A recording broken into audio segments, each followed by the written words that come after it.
করা হয়েছে এবং এরই মাঝে পুজো হয়ে গিয়েছে, প্যান্ডেলও তৈরি করা হয়েছে, লাইটিং থেকে শুরু করে আর বিভিন্ন রকমের ব্যবস্থা ছিলখানি।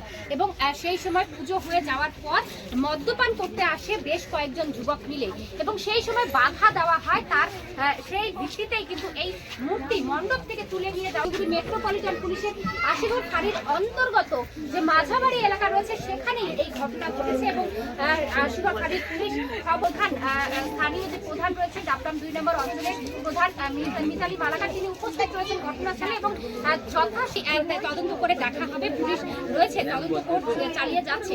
এই মুহূর্তে আমরা চেষ্টা করেছি আপনাদের সামনে সবটা তুলে ধরার লাইভের মাধ্যমে।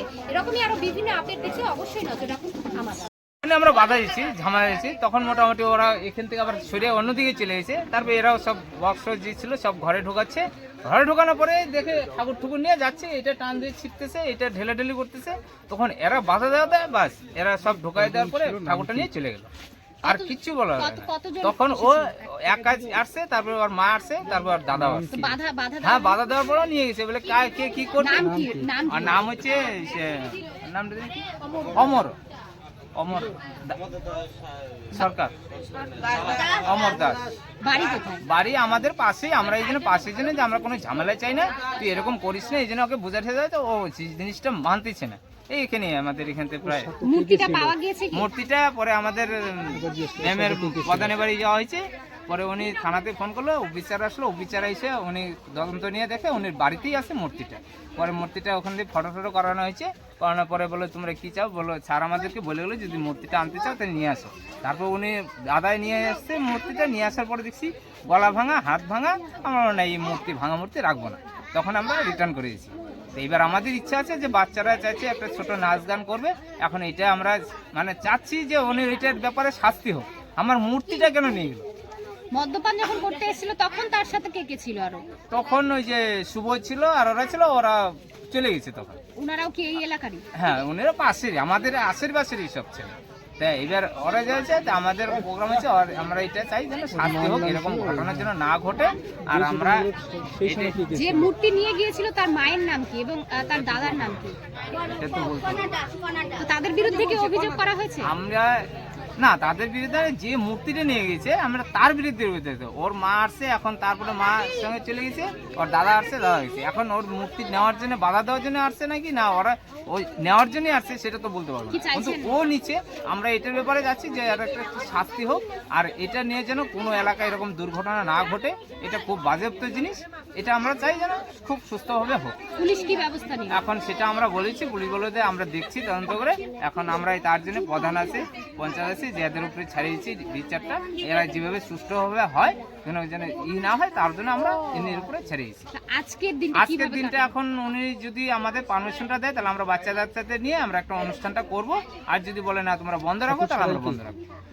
ঠাকুর ছাড়াই কি অনুষ্ঠান হবে? হ্যাঁ, ঠাকুর ছাড়াই আমরা কোনো ঘরটা যেহেতু আছে আমরা ঘর দিয়েই ওখানে। ঘরটা তো ভেঙে ফেলা হয়েছে। হ্যাঁ, ঘরটা ভেঙে ফেলছে, তাও আমরা ওইভাবেই করবো আর কি। যদি এখন বলে যে না ঠিক আছে তোমরা অনুষ্ঠান বাচ্চাদের নিয়ে করতেছো করো। কোন এলাকায়? হ্যাঁ, এটা আমাদের মাঝাবাড়ি বলে তেলি। আপনার নাম? আমার নাম সুশান্ত কুমার সরকার। তার সত্য শুনে নাই কে সাথে মূর্তি নিয়ে চলে পেছনে আরো কেউ রয়েছে কি? আর বাবা আছে, বাবা না, আর মা ছিল, দাদা ছিল, তিনজন ছিল। কেউ কিছু বলেনি? না, কেউ কিছু বলেনি। এটা পুলিশ এসেছিল কি? পুলিশ আসছিল, পুলিশ এসে সব ফটো করে নিয়ে গেছে, ক্যামেরা ট্যামেরা সব করে নিয়ে গেছে। তো অভিযোগ দায়ের করা হয়েছে তার নামে? অভিযোগ করা হয়েছে পুলিশের কাছে। পুলিশ এখন কি সিদ্ধান্ত নেয় সেটার উপরই আমরা চাইছেন। এখন আপনারা আমরা চাচ্ছি যে এরকম জানি আর দ্বিতীয়বার না হয়। এরকম একটা পুজো করেছেন, একটা তো আনন্দের মুহূর্ত, সবারই আনন্দ, সবাই আজকে ফুর্তি করবে, সবাই মিলে প্রোগ্রাম করবে, সবাই মজা করবে। সেই মজাটা কেন আমাদের বঞ্চিত করলো? আমাদের কথা এটাই। আপনার কোনো ক্ষয়ক্ষতি হয়েছে? হ্যাঁ, আমার ক্ষতি হয়েছে। আমার জানলার কাঁচ ভাঙছে, আমার ঘরের দরজার মধ্যে লাথি মারছে, তারপরে পিছন মোড়া দারু খাইছে, টুনি লাইট বলে সব ছিটা ফেলাইছে। রাত 12:30টার ঘটনা। আপনারা আমরা সব, হ্যাঁ, আমার সামনে ঘটছে। আমি আবার বললাম যে কি রে তুই এই কাজটা কেন করলি, তুই এরকম করিস না, তুই চলে যা। আমি আমার নামে কি করবি, কেস করবি, থানায় যাবি, যা। রুখে দাঁড়াননি আপনারা? তখন আমি বললাম যে কেন আমরা কেস করতে চাই না, আমার যত জিনিস ক্ষতি হয়েছে সবকিছু পুরোপূর্ণ আমাকে দিয়ে দাও, ব্যাস, আমার আর কোনো ঝামেলা। আরো কিছু নিয়ে গেছে কি? ফুলের 2টা টপ নিয়ে গেছে, ঠাকুর উঠায় নিয়ে চলে গেছে, ব্যাস এইটুকু ভাবছো। আর কোনো ভাবছো? আপনার নাম? সন্ধ্যা রাজবন। কোন এলাকাটা? এটা মাচাবাড়ি এলাকা। মন্দিরের সবকিছু ভেঙে, ঘট ভেঙে মূর্তি নিয়ে চলে গেছে। কারা নিচে? এখানকারই কেউ নিয়েছে। তা যাই হোক, আমি জানার পরে এটা তো অস্বাভাবিক কাণ্ডকীর্তি বাংলাদেশের পর্যায়ে চলে গেছে। মানে আমরা হিন্দু হয়ে পুজো করতে পারবো না, এটা কোনো কথা হয়? এটা মদত কিভাবে হচ্ছে, কি করে করছে আমি জানি না, কিন্তু পাবলিক তো আশা করে আছে পুজো করছে। আজকে আবার আমাদের সবাই এখানে এসছে, আনন্দ ফুর্তি করবে, বাচ্চারা সবাই মিলে পুজো করছে, কিন্তু পুজো ঠাকুর যে নিয়ে ভেঙে ফেলেছে পরে জানতে পারলাম। এই যাই হোক, সবাই পাবলিক যাওয়াতে আমি পুজো করছিলাম, পুজোর বাড়ি থেকেই আমি থানায় ফোন করলাম, বড় বড় লোক পুলিশের গাড়ি পাঠিয়েছিল, বড় বড় লোকজন এসে দেখেছে। এবার জানতে পারলাম যে মূর্তি একটা বাড়িতে নিয়ে গেছে, যাদের নিয়ে গেছে তাদের নামেও দেওয়া হয়েছে, কিন্তু গিয়ে দেখা গেলো ওই মূর্তি ভেঙে ফেলেছে, হাত পা ভাঙা, মুখের কোনো চিহ্ন নেই। কিন্তু এটা কেন করবে? এটাই আমার মানে রহস্যজনক ঘটনা, যে আর কদিন পরে এখানে বাংলাদেশে তো সময় লাগবে না।